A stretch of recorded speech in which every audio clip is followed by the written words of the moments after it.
So packages and pricing. We're going to do a recap because in Module 4 I go into a lot of detail about packages and this whole idea that we don't want to trade time for money. That is I want to shift that paradigm in you. I do not want you to trade your time for money, and here's why. Because if you start selling your services by the hour, by the session, by the month, now you have a finite limit that you can reach because you only have a certain amount of time in the day. So you're only going to reach a certain number of clients and you're going to make a certain amount of revenue when you trade time for money.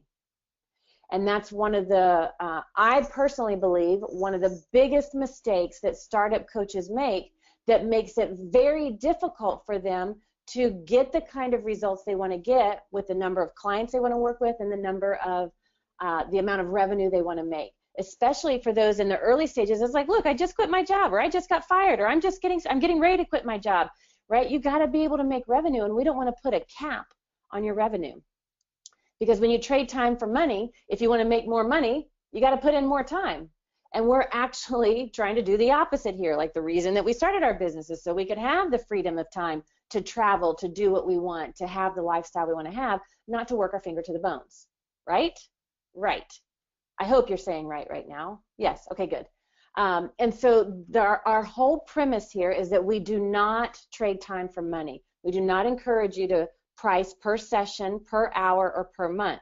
Now, in Module 4, you're going to learn where there are certain times where that is appropriate. Like I'll just give you one example, the monthly pricing.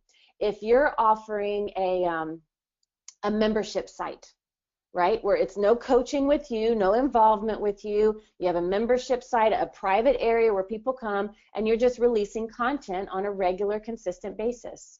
They're paying you a monthly fee to have access to that content.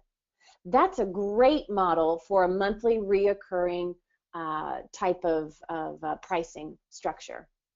But when it comes to your one-on-one services, we don't want you to trade your time and money. So we work in the premise and the structure of packages or per project. And let me give you an example of how to price your services, what you offer to people in a per project kind of setting. And you're going to learn more of this in Module 4. I go into a lot more detail, but I just want to give a recap so we're all on the same page, okay? So in a per project kind of setting where that is most commonly seen, and a great example of that is if you're working with corporate clients. And I love to use Kate as an example. So you all know Kate. She back in the day, she used to work with a lot of corporate clients, and she had this one corporate client in particular, and she would put together a package,